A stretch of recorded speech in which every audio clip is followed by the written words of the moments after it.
really work to train resilience with the same metaphor of a muscle. We take this idea of pushing through and moving forward and being resilient professionals, and we forget the recovery piece. You make choices. You're going to sacrifice one or the other, but realize if you're sacrificing what matters, you may be sacrificing your resilience, you may be shortening your career. And a question that I love to ask my clients and that I love to ask my peers is not if you had unlimited money, but if you had unlimited time, what would you do?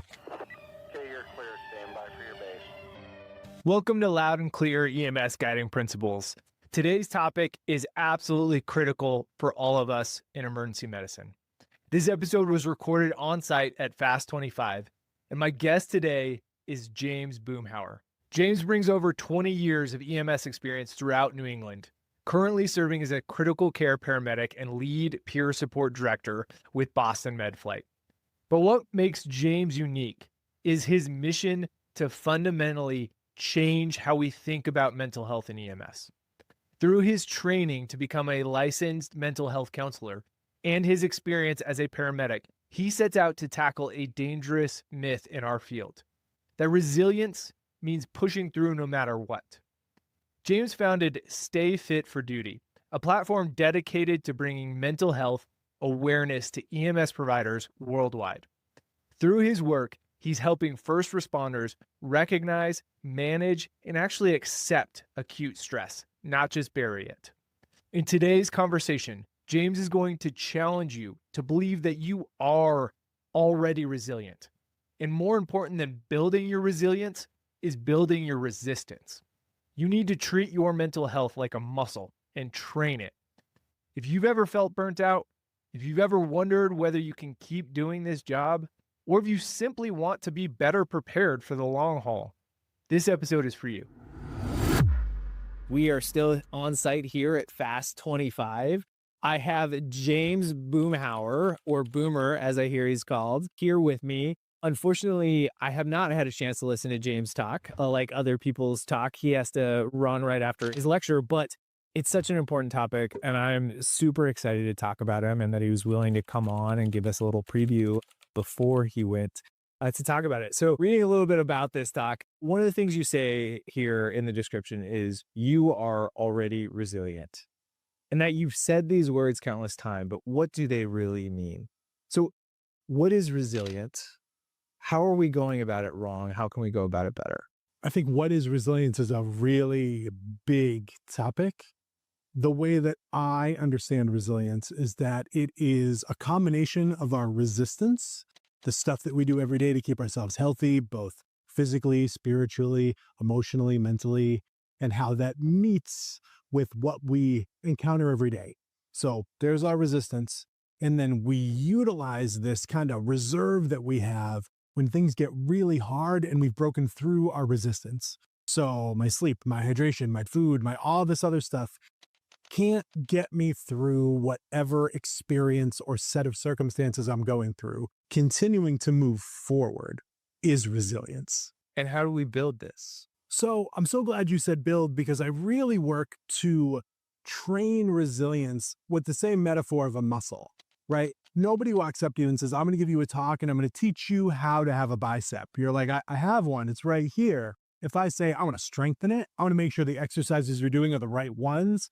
I want you to grow it. I want it to be the biggest mother effing bicep that you want to have. But I also need you to know that if you're not careful and you overuse it, you can tear it. And once you tear that muscle, the recovery is so much longer than if you'd appropriately rested and healed. So I feel that what we all do, myself very much included, I'm essentially calling myself out for 20 minutes on stage, is we take this idea of pushing through and moving forward and being resilient professionals, and we forget the recovery piece. We give ourselves some self-care to continue to be resilient the next day, but we don't say, okay, I can't do arms tomorrow. I'm going to hurt myself.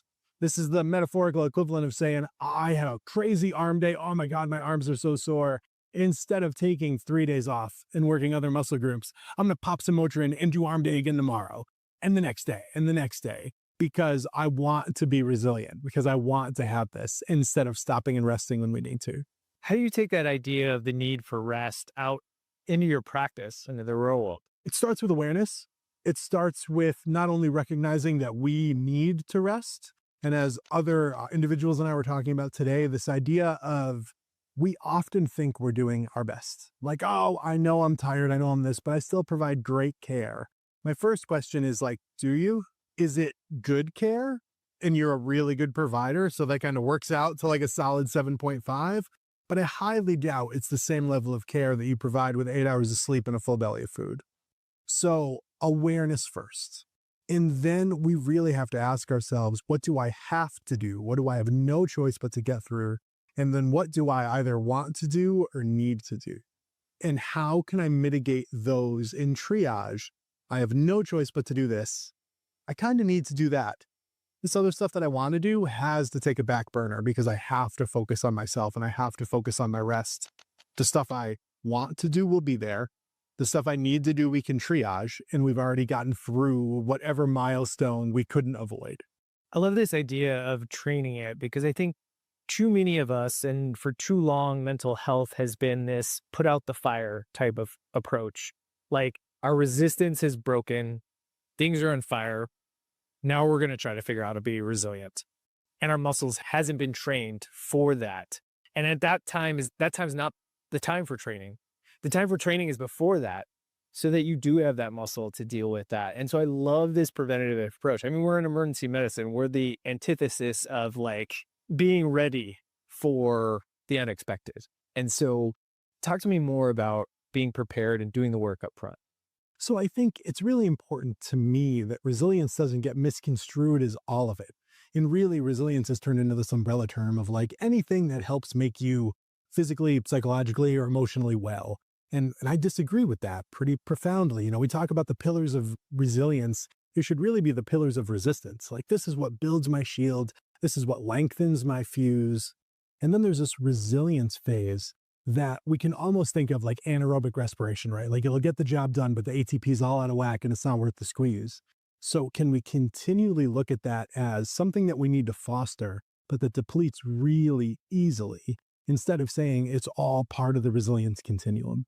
And what are some common things you recommend for people to build that? I know I said it previously, but the awareness is huge. Like actually zooming out and looking at where everything is.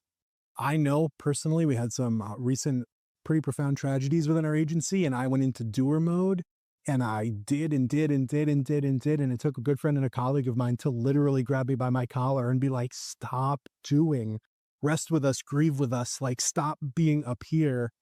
Because we know that that's you thinking you're helping, but you're not helping anymore, right? You're a shell of yourself and all of this stuff. So I can't overemphasize that awareness. Once you have that awareness, how can you then say, okay, what does intentional rest look like? Because it doesn't always mean 8 hours of sleep. It can mean 2 days off shift. It can mean going on a killer bike ride. It can mean and should mean spending time with your friends, your family, right? And that's when we can incorporate all of those pillars of resistance and say, okay, I have to focus on recharging each and every one of those before I can go back out and use that resilience again. What are the pillars? Are they different for everyone, or are there common pillars we should also focus on? There are 5 big ones. Physical, which kind of involves nutrition, which some people kind of split out into its own. So we'll just keep physical as all of the physical stuff, including nutrition. We have emotional, which is our connections with peers and things of that nature. We have familial, which is a separate delineation for connections within your family units and pieces of that front. And then we have our spiritual components, whatever spirituality looks like for you, whether you have an identified religion or not, right? Whatever kind of helps your ethos grow. And then a cognitive component, which really very tightly ties into this physical and nutritional component, just because we know how interwoven they are. But where is your head, right? How are you able to focus? Where is your brain space? Do you need more education in this thing? Have you identified a weakness? Can you say, oh, I don't know enough about that to keep going? So those are really your 5,6 main pillars of resistance. For someone who hasn't done any of this work to date, where do you start? You start by asking yourself, am I getting enough foundational rest? And I mean like fundamental, like sleep, hydrate, eat. You start there, and then you build out and you say, what brings me joy? And a question that I love to ask my clients and that I love to ask my peers is, Not if you had unlimited money, but if you had unlimited time, what would you do? Because when we ask people about their self-care, when we ask people about their hobbies, well, I don't have enough time. Well, I'd love to go hit that mountain biking path, but I don't have enough time. So I say, if you had unlimited time, what would you do? When you identify those three things, you should really work to do those three things. The second piece of that is really doing a hard assessment on your professional identity. I lived a lot of my life, far too long of it, identifying myself as paramedic, Boomhower, or critical care transport specialist, Boomhower, not boomer. And I mean like at a party, right? I don't mean at work, right? I was so intermingled with that. So the exercise I give to everyone is the 5-minute rule. Can you talk about yourself for 5 minutes without talking about medicine or your profession, right? That way we encompass kind of all of our professional responders in that mix. If you can, if you're like, oh man, I love to mountain bike, right? I've kind of alluded to that already. And like, man, I have a great barbershop I go to, old school dude with tattoos. Like it's totally my jam. And like, it may sound kind of silly, but like, I love to read and this and that, right? Some people can do that really well. Other people will start for 30 seconds, then be like, kind of like this call I had the other day, right? And they just spill into it. So when you recognize, man, I can't talk about myself for more than 45 seconds or a minute without talking about the job, that is how we can loop back and say, okay, unlimited time, you're not at work.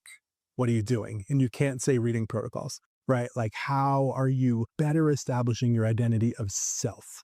When you have a better identity of self outside of your job, it's easier for you to understand where that resilience component comes in rather than what I personally need.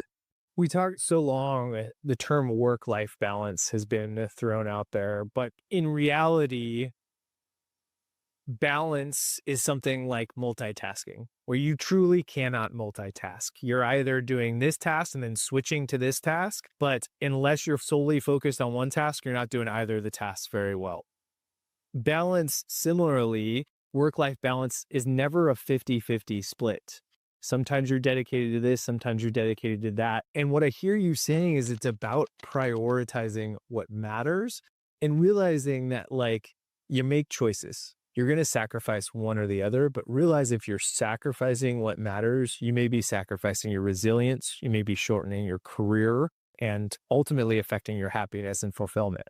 That's beautifully said. I talk to a lot of administrators and a lot of leaders, and I'm flattered and honored to be in that space. But we often say, like, one day of PTO might add a year to this person's like professional tenure, right? Like the power of a couple days off. We heard Chris talk earlier about like the math behind a pizza party, right? And like how it's so easy for some of us to just say, well, just give them the day off. But like there's genuine like compounding interest complexities to that. But to the person, right? The week off I took with intention and purpose of I am going to recharge. I am fried. Like my check boomer light has been on for 2 weeks. I'm going into this week with the intention of sincerely starting to rebuild all of those things. Can often give me more dividends than I'm not going to do anything. But I have to own that that's me. And the other people might be like, man, if you try to get me to plan a part of my vacation, it's not going to be a vacation anymore. So there's also a fair bit of leniency of like, what does that look like for you? What is the goal of this time? And how do you make that happen? So say the person is identified, these are the things that matter to me. What are the common traps as people start to try to build that resiliency, build that time that they're dedicating to themselves? What are some common traps people fall into that roadblock them? And that's an awesome question. And I think there's a couple that kind of play against each other, right? So somebody does the classic, I'm going to wake up at 4 a.m. every morning and work out for 2 hours. What I hear is your priority is physical fitness, right? And like for me, I have a physical, tangible milestone. I want to be able to do X number of pull-ups by my birthday, right? But is that worth sacrificing sleep every night? Am I talking about working an 11 to 2300 and then waking up at 4:30 to go do pull-ups? Can I do that a couple times a week because that's a priority for me? Sure, which is like a quantifiable imbalance of rest to physical fitness, but I can't do that every night. So how can I build that system in place? And I think the trap is either hyper-organization, which is someone with ADHD has never been my problem, or losing sight of the goal behind the task and saying, well, I have to do 10 pull-ups or a failure today. Well, it sounds like your priority is physical fitness, and a big chunk of physical fitness is sleep. So can you do 5 push-ups and go to bed, right? And can we find some middle ground? I think responders all too often are professional improvisers in every other facet of their life. And then look at these roadblocks and like, well, there's nothing I can do. I'm like, man, I've seen you save lives with a ballpoint pen and some duct tape. I promise you can figure out a way to make this work in a way that's authentic to you and all of those other pieces of the circle. It's funny hearing you talk about that. Have you read the book, The Subtle Art of Not Giving a Fuck? Yes, I have. Yeah. So in the book, he talks about life. Life is about solving problems.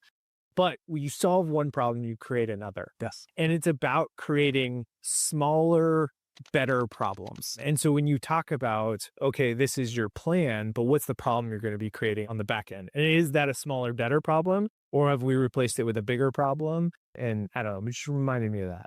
Yeah. And two, I think the third question is it a temporary problem? Yeah. Like everyone here can get through 2 weeks of suck. I don't care what the suck is. Everybody here can power through 2 weeks of suck. Maybe not 2 months, maybe not 2 years. So can I look at something and say, okay, 2 weeks of suck, and then give myself the credit? Can I look behind me and be like, holy shit, that was crazy. I didn't feel it because it was every day, just left foot, right foot, left foot, right foot. But can I actually look back and say, wow, I did all of that. So I did, in this one instance, make a bigger problem for myself, but for a shorter period of time. And can I also include that in the mix? Shifting from ourselves to our peers, do you have any advice on supporting peers within this? Yeah, peer support is a big chunk of my jam. I'm an instructor for critical incident stress management, and I do a lot of building and an overseeing of peer support teams. I think the biggest thing I say for peer support teams is patience and a unwavering commitment to confidential care.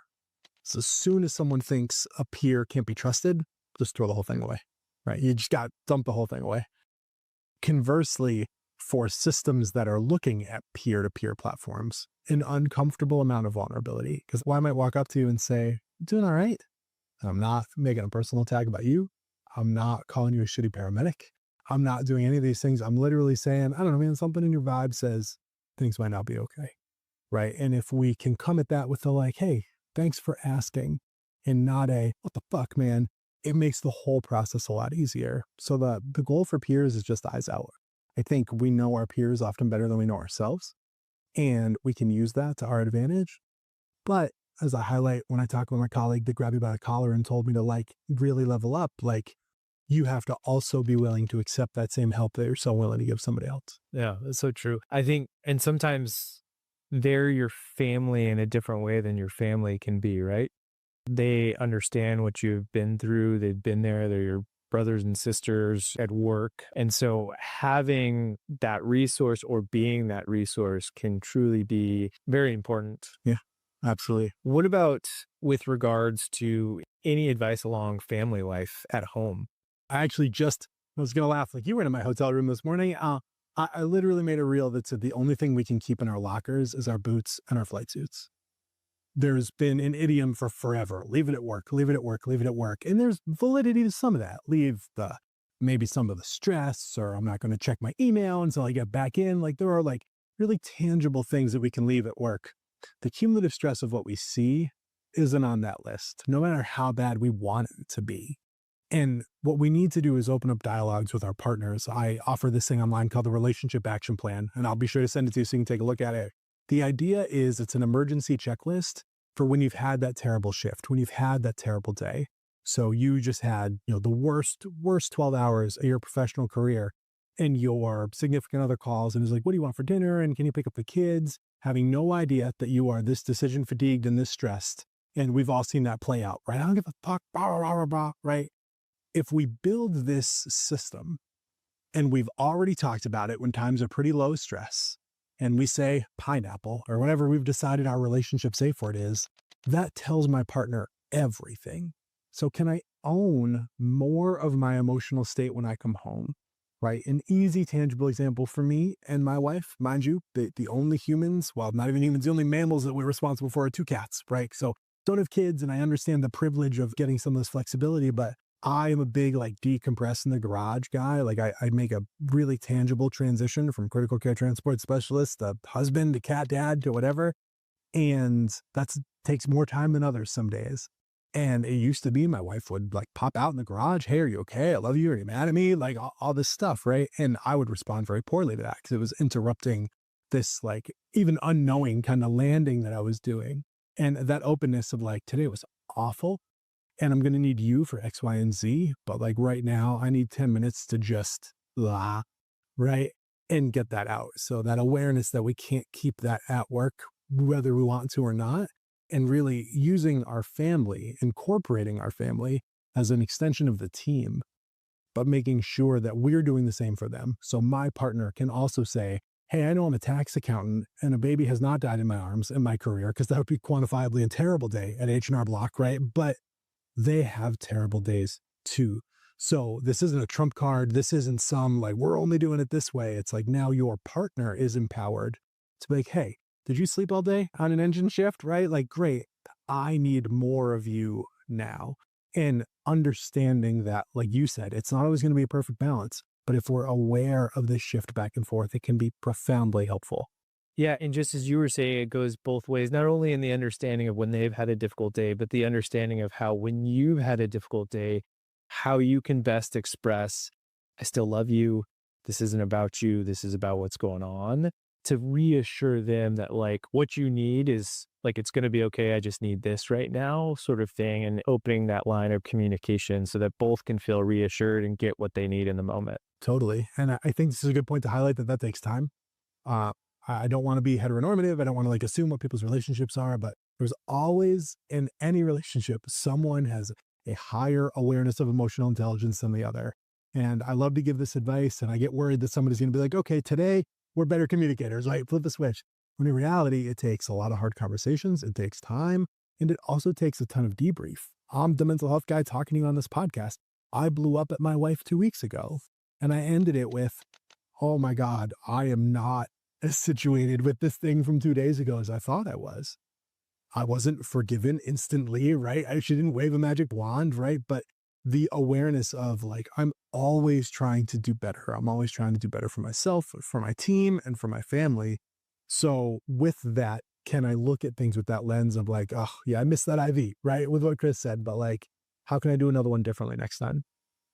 Yeah, it's not about getting it perfect. It's about continuing to try. Yeah. It's like the moment you give up is when you've lost. Exactly. Or this idea of Simon Sinek has a book, The Infinite Game.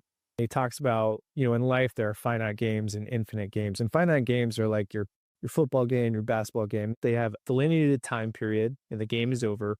They have rules, they have scoring, and there's a winner and loser at the end of the game. But in life, the majority of games we play are actually infinite games. And the goal is not, there's no winner or loser. There's no board at which you can actually keep score, no matter how hard we try. Yeah. And the goal is not to win. The goal is to keep playing the game. Yeah, exactly. I had an ex of mine from years and years ago reach out, maybe a year ago, like full of disdain. Like, where was this guy, right, when we were going through all this stuff? And I really like sat with that for a minute and was like, and crack my knuckles and say all the things that you did wrong, or I can say, I'm really glad you're doing well, and I hope you can see I'm trying to be better every day, right? That's not gonna help that in the moment, right? But like, that's the dream, right? Is, do I wish I was that emotionally intelligent then? Yes. Would I have gotten there had I not been so emotionally unintelligent? Probably not, right? So I think that there's often this back and forth when you do work in anything and losing weight and, growing out your hair and doing whatever, where people look at a past version with a lot of judgment. And if we just acknowledge, like, listen, man, like this person is doing the best they can every single day and their goal is growth, then it can really help us not only depersonalize it, that wasn't a personal attack at me, but help champion them rather than try to pull them back. Yeah. Acknowledge failures. And just like you said, the idea is growth and the goal is growth. And I love that. Anything else from your talk or advice that you want to get across to our listeners? I think the biggest thing is resilience is really tricky, right? I spent a lot of time today talking about how I view resilience and my definition and this, that, the other thing. I think it's easy to get lost in the sauce in the mental health world of what is resilience. Remember that it's finite, and remember that you have to care for yourself every day, sometimes a little, sometimes a lot, because this resource that we want you to have is a muscle. And if you're not careful, you can do way more damage to it than strength. Thank you so much. Appreciate it. You're doing important work. Tell our listeners about your company, where they can find you. Absolutely. Stay Fit for Duty's primary social media is Instagram. You can find me at stayfitforduty.org or on Instagram at stay_fit4duty. Awesome. Thanks. Loud and clear, number 2, go ahead.